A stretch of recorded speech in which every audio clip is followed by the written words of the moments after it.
देखो, महात्मा महापुरुष जो होते हैं वो जीवों के कल्याण के लिए और भलाई के लिए जाते हैं। उनका एक ही काम होता है। अब एक ही काम होता है, वो एक ही बात कहते हैं। जो सच्चे सदगुरु होते हैं वो, भाई मैं और लोगों की बात नहीं करता हूँ, क्योंकि और बहुत लोग मिल जाएंगे, कहेंगे लो धागा बना लो और 10-5 धर्म हमको थोड़ा सा दक्षिणा दे के जाओ।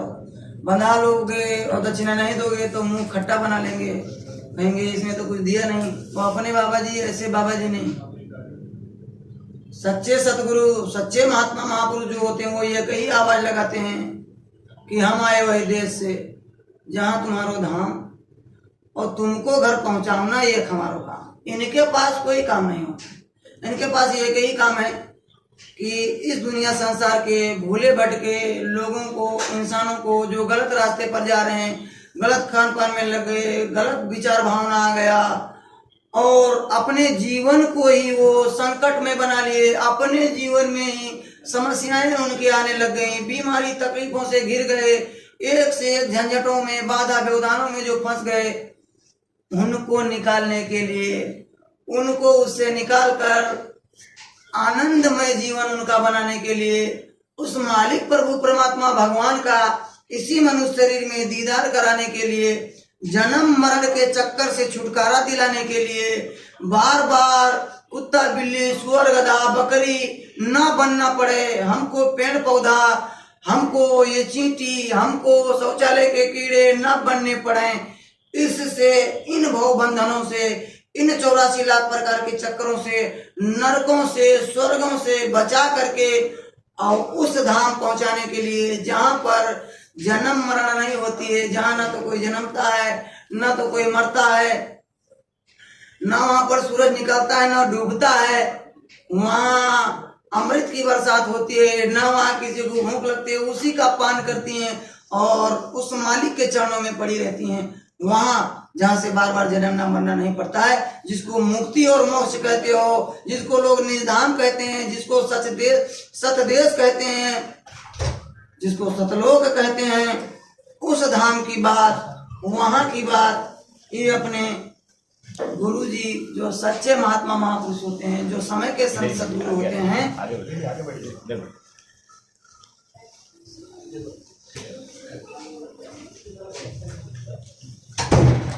जो सच्चे सदगुरु होते हैं, जो संत महापुरुष होते हैं, वो ये बात बताते हैं, ये बात समझाते हैं।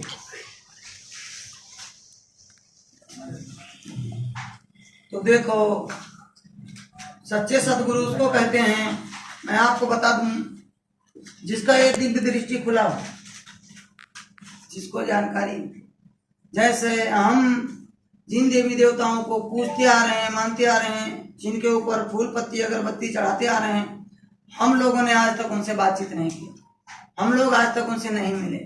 हम चोरी करके भी जाएं, बेईमानी करके भी जाएं, ठगी करके जाएं, किसी की हत्या हिंसा करके जाएं और भगवान के पास पहुंचे हैं, फूल पत्ती अगरबत्ती चढ़ा दें और माफी मांग लें, और तो वो कभी नहीं डांटते हैं कि तुम क्यों ऐसा गलत काम करके आए, क्यों ऐसा गंदा काम करके आए, क्यों दूसरे का अस्मिता लूट करके आए, क्यों आप चोरी बेविचार करके आए। ये वो कभी नहीं डांटते फटकारते हैं, वो कभी नहीं कहते हैं। और हम आप जाते हैं, कान पकड़ के माफी भी मांग लेते हैं और खुद अपने आप को माफ भी कर लेते हैं कि हमने माफी मांग लिया भगवान से और हमको माफ हो गया। भगवान ने कभी नहीं कहा कि आपको माफ हो गया, आपको हमने माफी दे दिया। हम जाते हैं, अगरबत्ती चढ़ा देते हैं और माफी मांग लेते हैं, कह देते हैं माफ हो गया। मैं ये विरोध नहीं कर रहा हूँ कि ये चढ़ाना पाप है, मैं ये कह रहा हूँ कि हम अपने मन से अपने आप को माफी दे देते हैं और कहते हैं हमारा माफ हो गया। तो ये सच नहीं। तो महात्मा महापुरुष क्या करते हैं कि वो रास्ता बताते हैं, रास्ते पर चलना सिखाते हैं। जैसे जब हम जन्म लिए थे, हमारे माता पिता, हम ये भी नहीं जानते थे कि इनको माँ कहना है, इनको आमा कहना है, इनको बुआ कहना है, इनको माता कहना है, इनको पिता कहना, हमें नहीं जानते थे। लेकिन वही हमको सिखाए, वही हमको दूध पीना सिखाए, वही हमको बोलना सिखाए। ये अंकल जी हैं, ये चाचा जी हैं, ये नाना जी हैं, ये मामा जी हैं, वही सिखाए हमारे माता पिता। ऐसे ही जो सच्चे महापुरुष होते हैं, जो सच्चे गुरु होते हैं, जो सच्चे महात्मा होते हैं, वो क्या करते हैं, वो सिखाते हैं। किससे? भगवान से मिलना सिखाते हैं। वो ये दिव्य नेत्र जो ज्ञान चक्षु जो शिव नेत्र जिसके बारे में खूब लिखा है, शास्त्रों में भी लिखा है, रामायण में भी लिखा है, गीता में भी लिखा है, गुरु ग्रंथ की साहिब के किताब में भी लिखा है, सब जगह लिखा है, चर्चा सब जगह है। लेकिन हम लोगों का अभी तक खुला नहीं, हम लोग अभी तक देखे नहीं, भगवान का अभी तक दर्शन नहीं किए। तो जो सच्चे सदगुरु होते हैं, जो सच्चे महात्मा होते हैं, जो सच्चे महापुरुष होते हैं, वो ये दिखाते हैं। जिस भगवान की हम पूजा करते हैं उसे मिलाते हैं, उनको कहते हैं सच्चे सतगुरु, उनको कहते हैं सच्चा महात्मा।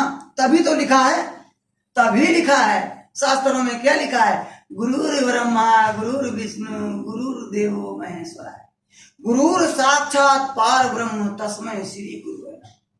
तब गुरु के बारे में लिखा, ये भी लिखा कि गुरु गोविंद दो खड़े काके लागू पाए, बलिहारी गुरु आप की गोविंद दियो लखाए। मतलब वो पूछता है कि मैं किसका पांव पकड़ूं। अब गुरु और गोविंद दोनों खड़े हैं, मैं किसको मानूं? तब उसने बताया गया कि बलिहारी गुरु आपकी। अरे आपकी बलिहारी है गुरु, आपने ही तो गोविंद से मिलना सिखाया, आपने ही तो गोविंद का पहचान कराया। तो इसीलिए कहा गया। और भी कहा गया, क्या कहा गया गुरु के बारे में? गुरु के बारे में लिखा है कि धरती सब कागज करूं, लेखन सब बन रहा है, और सात समुद्र की मस करूं, गुरु गुण लिखा न जाए। ये जितनी भी धरती है इसको कागज बना दिया जाए, और इस धरती पर जितने भी पेड़ पौधे लगे उसको लेखनी यानी कि कलम बना दिया जाए, और जो जितने भी समुद्र हैं इनमें मसी, इसको मसी बना दिया जाए, फिर भी गुरु की महिमा नहीं गाई जा सकती। ये लिखा, वो महिमा गुरु की है।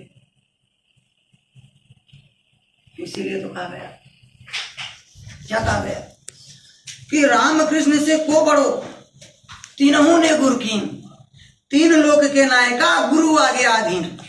राम और कृष्ण से कौन बड़े? उनको भी गुरु करना पड़ा, वो भी गुरु किए, तब उनको शिक्षा प्राप्त हुआ। उनको भी भाई गुरु जो है कि अपने राम भगवान दो गुरु किए, वो भी गुरु वशिष्ठ, गुरु विश्वामित्र, और अपने कृष्ण भगवान उन्होंने भी दो गुरु किया, संदीपनी और सुपच, सब लोगों ने गुरु किया। तो ये हमको ये पीढ़ी ये हमको सिखाती है, हमको ये बता रही है, ये हमको सिखा रही है कि हमको भी गुरु करना चाहिए, गुरु का तलाश करना चाहिए। हम लोगों को भी गुरु की खोज करना चाहिए, गुरु की तलाश करना चाहिए। तो गुरु तो अभी आप कहीं भी चले जाओ तमाम लोग मिल जाएंगे। कैसे गुरु मिल जाते हैं कि भाई हम तो शिष्य बना ही रहे हैं। ऐसे गुरु मिलते हैं जो कहते हैं कि भाई आप कुछ भी करो, आप पाप करो, पुण्य करो, आप गलत काम करो, आप चोरी कर लो, व्यभिचार कर लो, ठगी कर लो, हमसे कोई मतलब नहीं है बाबा जी। वो गुरुजी कहेंगे कि कोई मतलब नहीं, बस आप कमाओ और उसमें से कुछ दान दक्षिणा हमको देते रहो, तो वो खुश हो जाएंगे।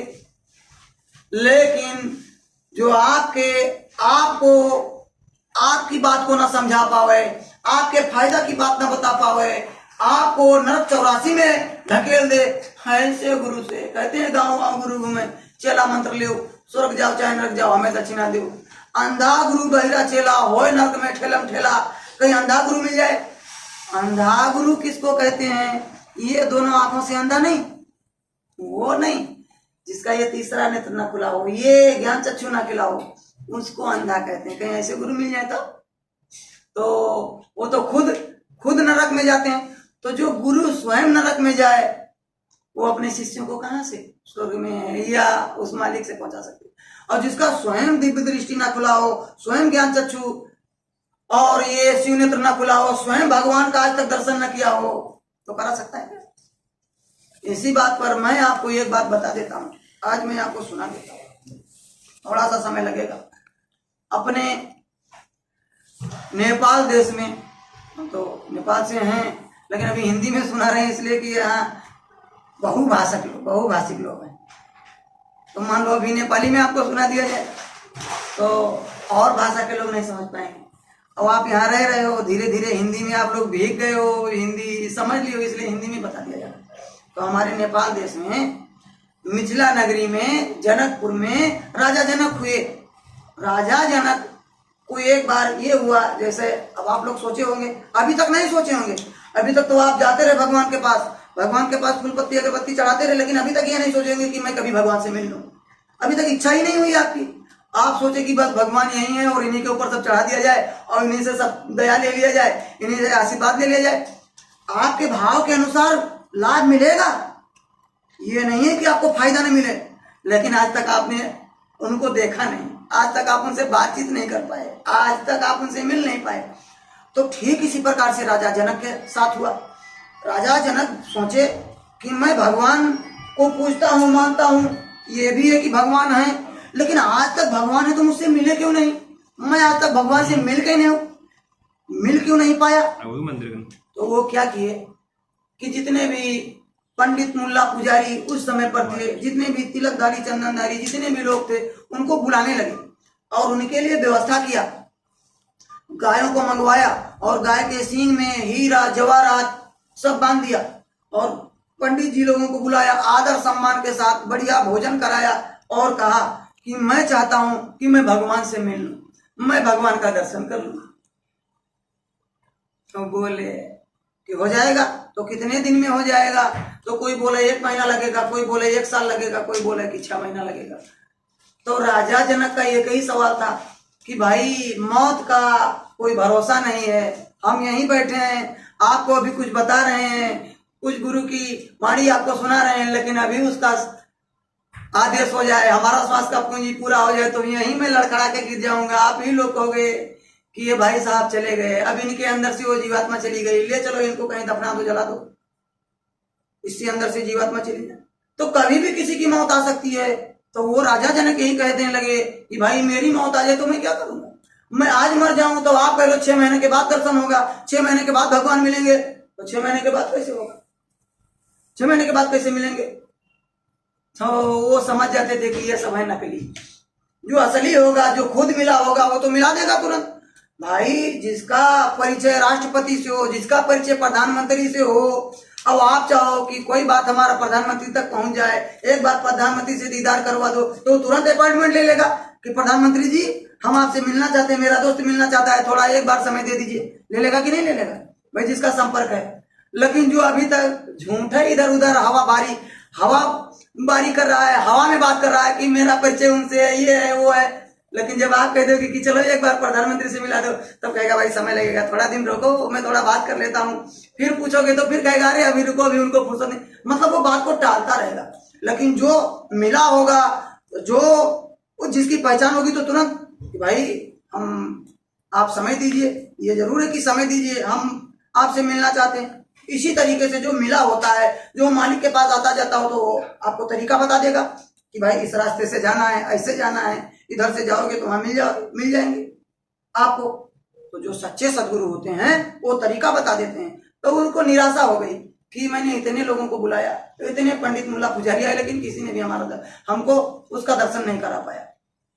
उनका भरोसा उठ गया कि ये सब पेट पालने के लिए केवल लगे हैं, केवल पैसा कमाने के लिए लगे हैं। उनको ये लगा, किसको लगा, राजा जनक को ये लगा कि ये सब ऐसे हैं। भरोसा उठ गया महात्माओं पर से, साधुओं पर से, सन्यासियों पर से। लेकिन उस समय के संत सदगुरु जो थे उनका नाम था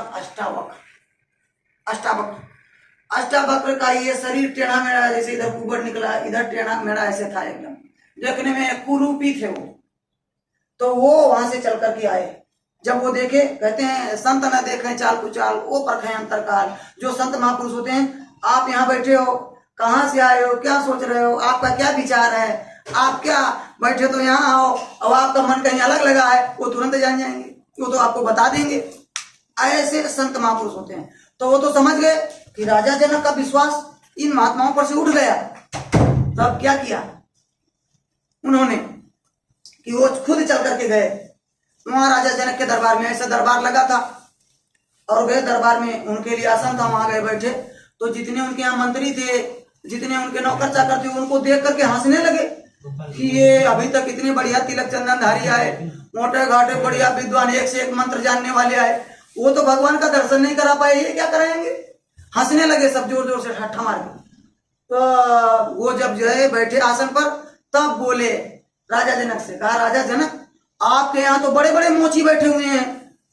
तो राजा जनक बोलते हैं कि ये तो बड़े बड़े विद्वान हैं, हमारे सलाहकार हैं, हमको ये सलाह देते हैं, सुझाव देते हैं, सेनापति हैं, प्रधानमंत्री हैं, मंत्री हैं ये, और इनको ये मोची कह रहे हैं। तो बड़े ही दीन भाव में बोले कि महात्मा जी, गुरु जी, ये तो हमारे सलाहकार हैं, वरिष्ठ लोग हैं, बड़े विद्वान लोग हैं, अब आप इनको मोची कह रहे हैं। बड़े शिष्टाचार भाव में कहे।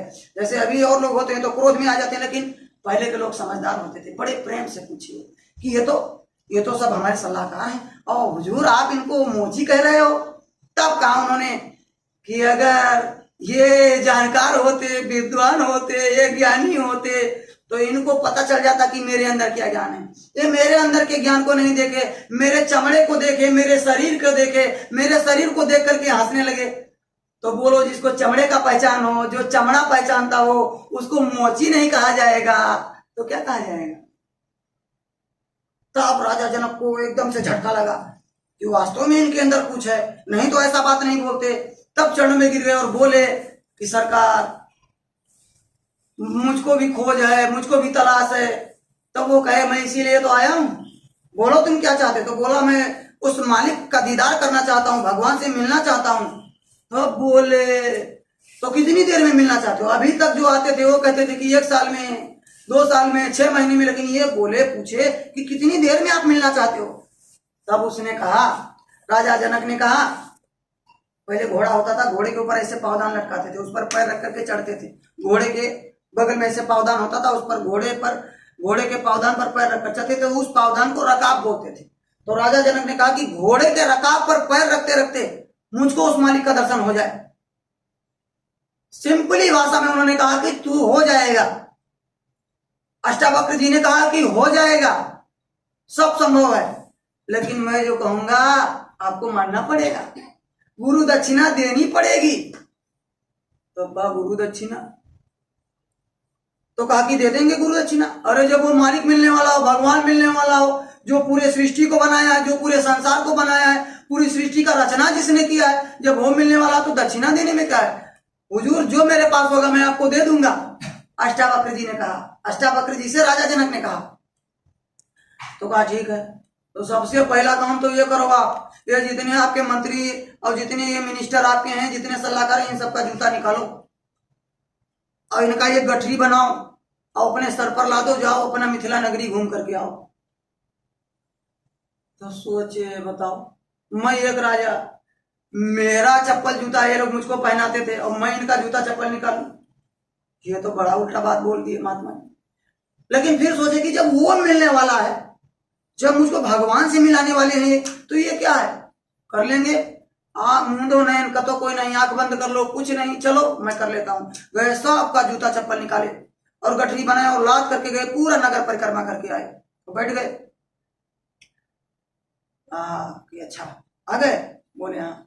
तो कहा ठीक है, ये काम आपको और करना पड़ेगा, अपना तन, अपना मन, अपना धन हमको दे दो गुरु दक्षिणा में। तो कहा हम तो पहले ही हार चुके हैं, आपसे कह चुके हैं कि गुरु दक्षिणा आपको हम देंगे, तो ले लीजिए। लेकिन फिर सोचता है कि तन दे दिया तो शरीर इनका हो गया, अब ये जो कहेंगे वो करना पड़ेगा। फिर बोला मन दे दिया तो मन से हम कुछ सोच भी नहीं सकते, जो ये कहेंगे वही सोचना पड़ेगा। धन, सारा धन दे दिया तो मेरे पास बचा क्या, अब तो कुछ बचा ही नहीं मेरे पास, सब इन्हीं का हो गया। तो कहा लेकिन अब बोल दिया, जबान दे दिया, जब दे दिया तो वो दे दिया। आज के जैसे जमाना नहीं था कि लिखते भी हैं, सिग्नेचर भी करते हैं, लेप्चो भी लगा देते हैं, अंगूठा भी, कहते हैं मेरा नहीं है भाई, मैंने नहीं लिया है आपसे उधारी पैसा, ये मेरा नहीं है तो नकली है। पहले ऐसा नहीं था, जो जुबान से बोल दिए। पहले के लोग अपने मूंछ का बाल निकाल कर रख देते थे, अब तो लोग पालते ही नहीं हमारे जैसे भैया भाई नहीं तो हम क्या बताएंगे, वो निकाल के रख देते थे और कहते थे कि इतना भरोसा होता था लोगों को कि अपना मूंछ का बाल, अपना इज्जत रख करके गया है, और ऐसे 1,50,000 उस समय में बहुत होता था मायने, और दे देते थे लोग। और उसको इतना भरोसा रहता था कि इसका इज्जत हमारे पास है, हमको हमारा पैसा लौटाएगा, भरोसा रहता था। और वो ले जाने वाले को भी बड़ा डर रहता था कि मेरी इज्जत, मेरा मूंछ का बाल, अरे मेरा शान उसके कदमों में पड़ा है, और वो लेकर जाता था, दे देता था कि भाई मेरी मूंछ की बाल मुझको लौटाओ। आजकल कौन ये सवाल, तो कुछ नहीं, तो पहले ऐसा होता था। तो उन्होंने दे दिया, कहा कि चलो मैंने दे दिया आपको। तब नामदान मिलने का भेद बताया, जिसको नामदान कहते हैं। 5 नाम होता है, 5 उसके रूप होते हैं, स्थान होते हैं, सब कुछ बता दिया, कहाँ रहते हैं। जैसे भाई हम रहते हैं, मान लो नेपाल में रहते हैं, कोई बुटवल में रहता है, कोई नवलपरासी में रहता है, कोई अर्घाखांची में रहता है, कोई पाल्पा में रहता है, कोई काठमांडू में रहता है, जहां भी रहते हैं। जैसे आप कहीं रहते हो, कोई राजस्थान में रहता है, कोई उत्तर प्रदेश में रहता है, तो यहाँ रहते हो। ऐसे ही भगवान भी तो कहीं, उनका भी तो कहीं धाम है, तो वो पूरा बताते हैं। जो सच्चे महापुरुष होते हैं पूरी बात बताते हैं, उनका रूप बताएंगे, उनका नाम बताएंगे, उनका स्थान बताएंगे, फिर उनसे मिलने का विधि बताएंगे कि कैसे मिलेंगे। तो ये बात राजा जनक को अष्टावक्र जी ने बता दिया, उसी को नामदान कहते हैं। नामदान, जिसके बारे में लिखा है रामायण में, नाम ले तो सिंध सुखाई, सुजन विचार करो मन माई। कलयुग केवल नाम आधारा, सुमिर सुमिर न उतर नहीं पारा। कलयुग में केवल नाम का आधार है, वही पूरा त्रेता द्वापर कलयुग सतयुग सब में वही नाम कभी बदलता नहीं, वो मालिक कभी बदलता नहीं। तो वो नाम उन्होंने दे दिया, उनको बता दिया, सिखा दिया, बैठा दिया। तो जब बैठे, कहा जैसे अभी आंख बंद करके आपको बिठाए थे, जो लोग पहले आ गए थे, थोड़ी देर के लिए बिठाए थे कि आंख बंद करो, याद करो। तो ऐसे आंख बंद करके कहा कि बैठो और ध्यान को और मन को रोको और उसको याद करो। तो जैसे आंख बंद करके बैठे तो मन कहाँ चला गया कि मेरा राज खजाना इनका हो गया, मेरी बीवी भी इनकी हो गई, पत्नी भी इनकी हो गई, अब तो मेरा कुछ बचा ही नहीं, मेरा राजपाट इनका हो गया। तो महात्मा सब जानते हैं, अंतर्यामी होते हैं। तो कहा अरे राजा जनक, तूने जब अपना मन मुझको दे दिया, अब मन से ये क्यों विचार कर रहा है, मन को रोक और इधर देख। तो जब फिर मन को रोका और देखा तो फट से निकल गया, स्वर्ग वैकुंठ देवी देवताओं के पास मिलने लगा, बातचीत करने लगा, आने जाने लगा। तब राजा जनक से बोले वो कि राजा जनक अब आप आ जाओ, वापस आ जाओ। तो बोला कि अब मैं नहीं आऊंगा, आप उस दुख के संसार में मुझको नहीं आना है। तब राजा जनक से अष्टावक्र जी ने कहा कि अरे भाई मुझको मरवाएगा क्या, क्योंकि जब जीवात्मा इससे निकलती है तो मरने के वक्त भी निकलती है और साधना में भी निकलती है। लेकिन फर्क ये होता है कि अगर आदमी मर जाए तो उसके शरीर में सड़न गलन बदबू आ जाती है, दुर्गंध आने लगती है। लेकिन अगर साधना के समय में जीवात्मा को निकाल दिया जाए तो ये ऐसे रहेगी, बदबू कभी नहीं आएगी, ऐसे श्वास भले ना चले लेकिन इसमें तटस्थता रहता है, ऐसा होता है। तो वो बस तो बोले भाई अगर अभी हम चले गए तो ये तुम्हारे मंत्री और ये जो सेनापति यही हमको जेल में डाल देंगे, मार डालेंगे कि मेरे राजा को मार दिया। तो तू आजा, आओ फिर ये अब तो तुझको मिल गया, अब तू देखते रहना, मिलते रहना। तो आ गया नीचे, आ गया वो राजा जनक नीचे आ गए।